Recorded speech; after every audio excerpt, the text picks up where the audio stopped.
Satan's role before all things is to be the great deceiver, is to be the one who questions God. In the Bible, Satan is cast down because he rejects God. He rejects God's commandment and believes himself to be smarter than God, believes himself to be better than humanity, refuses to bow to humanity, and refuses to submit to the will of God. Once you realize that this whole tradition is promoting the idea of questioning and rebelling against the commandment and very clear word of God, then you begin to understand that, wait a minute, that's the satanic part.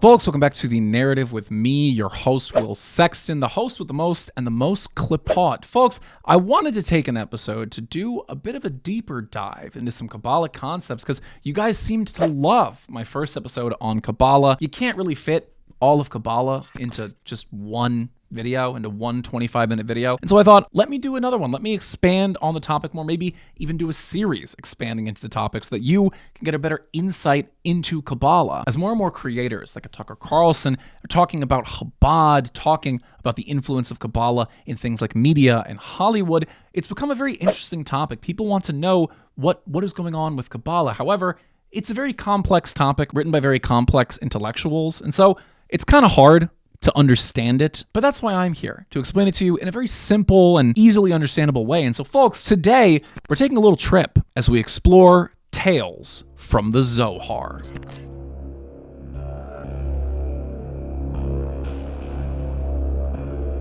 Now, one of the main things people wanted me to talk about that I wasn't really able to cover was the Citra. We talked a lot about the tree of life. This is the way by which they believe that God came into the material world and the means by which humanity, Adam Haman, were created, okay? If you're saying to yourself, what are these Star Wars words that Will is saying here? You probably haven't watched the first video, and you absolutely should go watch the first video. I'll be sure to link it down below. But the Citra, as I've said before, everything in Kabbalah is based around this idea of dual meanings, that really everything can be split into a rule of twos, that God has directly two natures, that being male and female, the Shekinah, which we also spoke about, which you should...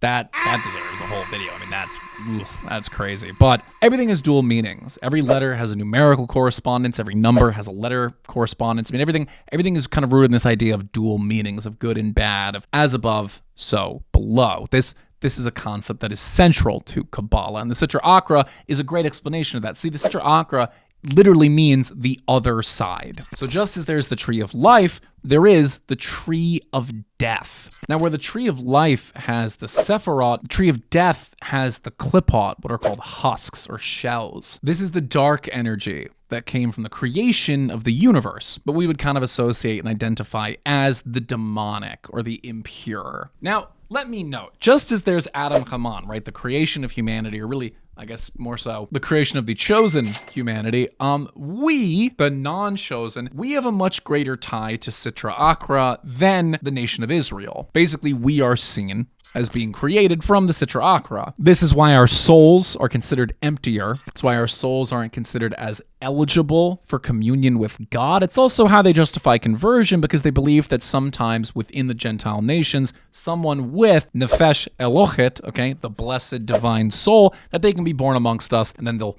find their way home into the nation of Israel. Now, all of the Kabbalic occultism surrounds the Citra, the other side, because see, it's a misconception that they view the other side as demonic in the way that we would view the demonic, that being something to condemn, something that's the bad guy. See, for them, it's not necessarily the bad guy. It's not the other side in terms of opposition. It's just the other side of existence. And so they interact with it all the time. This is where a lot of the rituals get their power from, is from the Klippot, from the Citra, from this other dark demonic side. Really, in many ways, the Citra isn't seen as like a positive thing. It's not seen as a negative thing either. It's kind of this neutral dark force that needs to exist in order for our world to be fallen, and thus the world can be redeemed. And they believe that the redeeming comes from submission to the kingdom, the nation of Israel, and the Israelites via the Messiah, which we spoke about in the last video. This is why the Gentiles come from the Citra while they come from the Citra de Chedusha, the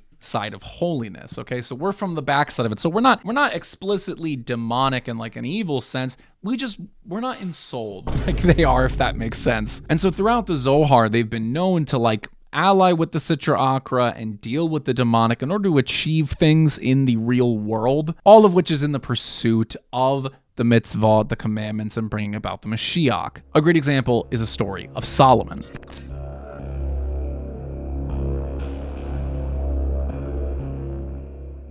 Now, this story is wacky, to say the least, and let me just note that before we get into it. In Zohar Pinchas, chapter 66, it recounts the story of King Solomon. Now, King Solomon is a very important figure within Judaism, but especially in Kabbalah. See, Solomon in Kabbalah is seen as much more than just a great wise king who built the second temple. They see him explicitly as like a harbinger of unity who brought together the whole world, who brought together the Citra Achra and the good side of life, which brought everyone together, all these things. He's basically seen as this great unifier who brought together the nation of Israel and thus brought together the world. However, he's also detailed as doing such by interacting with the demonic. The story recounts that Solomon would ride a great eagle every day. So like a large eagle. I don't know, the starter flying mount from World of Warcraft. I don't know. And he would fly to a place of darkness where he would meet the fallen angels Uzzah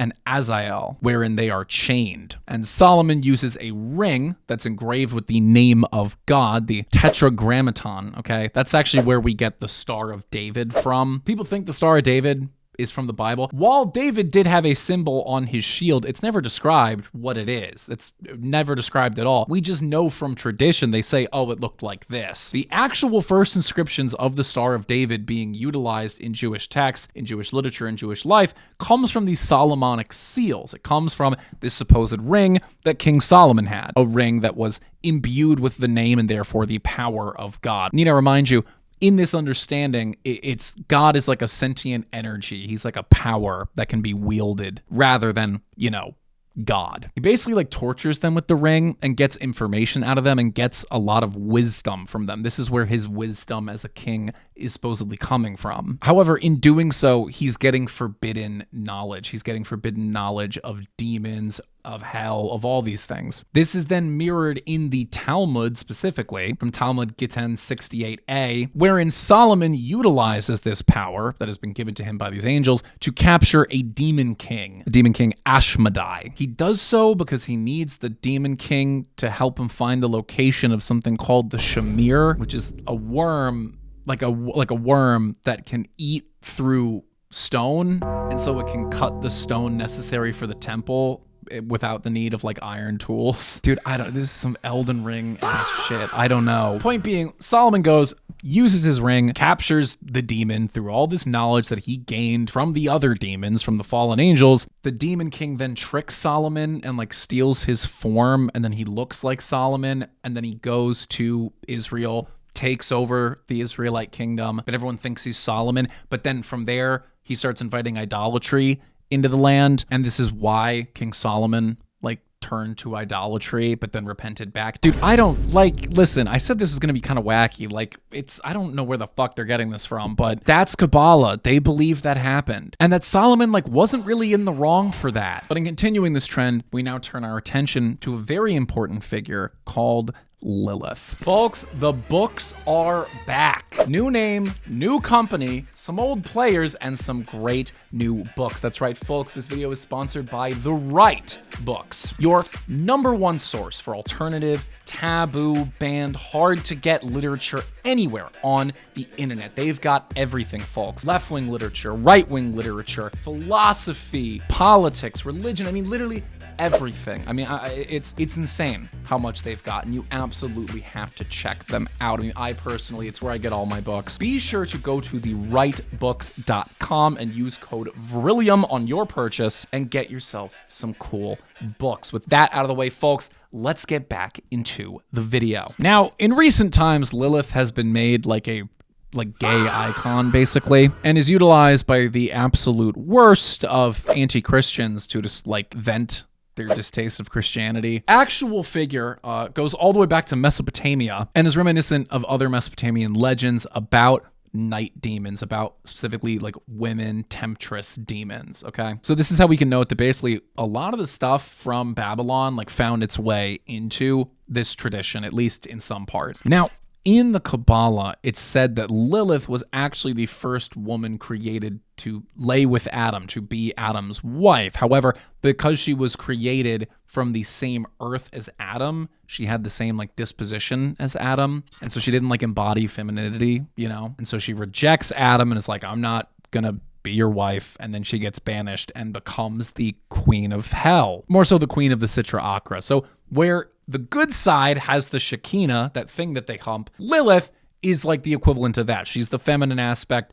of the Citra. And this is why they believe explicitly that all Gentile women like are Lilith. Like they have a portion of Lilith within them. And this is why you can't go be with a Gentile woman. This is also why Judaism is matrilineal, meaning that a Jewish man can't go sleep with a Gentile woman, have a kid, and that kid is considered Jewish because, well, that kid is now imbued with like the energy of Lilith. And so therefore, it's not righteous, it's not right, it's not part of the, good side. It's not nefesh Elohim. It doesn't have the blessed soul. It's bad. It's cosmic reject, chaotic gunk. No, that is not one of us. And it's kind of funny that she's been identified now with like feminism and identified like with sexual liberation and all these things, because those movements, I mean, listen, I'm not saying anything about their character religiously, but subtract from that what you will. This is all to say that the Gentile woman is seen as indicative of Lilith. And this is why there's two types of people. There are the Gentiles and then the chosen nation. Because everything is dualistic. Like I said before, the Shekinah, that's the other side, that's Lilith's counterpart. That is the feminine aspect of God, of goodness. And this is why they believe in a form of like sexual communion with goodness, like I described in the last video, is because sexual communion with Lilith, that's what produces the Gentiles. That's what produces us, that we are the result of sexual communion with Lilith. So don't do that. Go sleep with the Shekinah, go sleep with the women of the nation of Israel, and then you'll create more chosen people, and there you go, and the world can be healed and whatever. This is the central theme of Kabbalah and its relationship to the idea of Gentile and non-Gentile, the chosen and the unchosen. This is the core concept. And all of this ties back to the modern day root of supremacy within this specific sect. See, what needs to be noted is that it's Kabbalic literature that creates the center point of supremacy, of them supremacy. There's 1,000,001 different, theories about the more occult side of things, who's actually involved in the occult, who's involved in the occult side of Kabbalah, working with the Citra, demonic, yada, yada, yada. That exists, but it's largely conspiratorial, and so therefore I can't really report on it on this channel. But what needs to be explicitly noted is that Kabbalah centers itself very deeply in the idea of a cosmic us versus them, like very clearly. And you can see this language reflected in people who are explicit and avowed supremacists. You can see it in the Loxist movement. You can see it with someone like Epstein. The way in which they speak about us incredibly disparagingly in a way that can really only be described as fundamentally racist, if there ever was to be such a concept. And this is the defining doctrine for like the most religious of Israeli society. It's the complete justification of their actions. Like, it doesn't matter how many people have to die in order for the temple to be built, because if the temple's built, they fix the world, and that was their birthright, because the world was their birthright. We're merely in the way. We're an inconvenience. This is something to be noted and something to be condemned in every capacity. Like, that's not good. It also encourages like the active rebellion of God, like looking at God as something to be manipulated and wielded rather than worshipped as we understand God. And yet we're told that we have the same view of God as the Kabbalists, but we absolutely don't. And it's profoundly offensive to say so. And it's the state of Israel itself that has the Solomon seal on it, that has that star on it, a symbol that is literally believed to be the controlling factor of demons, that Solomon utilized it to control demons and build the temple and like catch a worm or whatever. The point is this, man, it's fucking suspect, okay? Do we really gotta devolve? Like, it's not good. You have to understand, it's hard to present things in Kabbalah and have it be very shocking because it's very subtly shocking. You have to understand like a lot of it to understand why it could be so negative. You have to, you see the tree of life and you hear about that, and it doesn't necessarily jump out as a bad thing. Sure, it's weird. It's an odd way to view the Genesis story, but it just sounds like a weird mystical tradition. It's only upon inspection into the idea that there's the Nefesh Elokhet and the Nefesh Habahamat, that there are like people and then animals that look like people. Once you get into that, suddenly it becomes like way more nefarious. Once you get into the part where it's encouraging rebellion against God, encouraging the questioning of God, that's when it becomes satanic. People think it's satanic in the sense of like demons and, I don't know, like goat men with horns flying around. No. That's not Satan's role here. Satan's role before all things is to be the great deceiver, is to be the one who questions God. Need I remind you, in the Bible, Satan is cast down because he rejects God. He rejects God's commandment and believes himself to be smarter than God, believes himself to be better than humanity, refuses to bow to humanity, and refuses to submit to the will of God. And this is his main sin. Once you realize that this whole tradition is promoting the idea of questioning and rebelling against the commandment and very clear word of God, then you begin to understand that, wait a minute, that's the satanic part. That's the explicitly dangerous part, because Satanism, real satanic influence, is not going to dress itself up as like a Party City Halloween costume of a demon. It's going to be very subversive. It's going to sneak its way in and destroy you from the inside. It's going to make promises of magic, promises of sorcery that do not exist. This is the whole idea. It is to give you a false belief and a belief in the false Messiah, that being the Antichrist, i.e. the Mashiach that they're waiting for, and doing all of this Kabbalah in hopes of summoning. In understanding that, you can understand the unique threat, the danger, and the like explicit subversiveness of Kabbalic teaching. But hey, that's just how I see things over here in the Citra Achra. Folks, that is going to do it for us today on this episode of The Narrative. I hope you enjoyed. Heavy stuff, man. What are we gonna do, man? What are we gonna do? I don't know. Let me know down below what you'd like to hear about next, what you thought of the video. Be sure to like, subscribe, hit the bell to get notified anytime I make a new post. Be sure to subscribe to the second channel, and be sure to check me out tomorrow at America First United. Tune into the live stream, watch my speech, watch the content around it. We are very excited for this event. I spoke about it on my Wednesday video. I filmed this specifically on Tuesday, directly after the Wednesday video. So currently, as you are watching this, I am traveling specifically for this event. So be sure to tune in, show it your support, show it some love, give them a follow, all that. And with all that being said, folks, as I always say, God bless you and God bless America. Until next time, folks.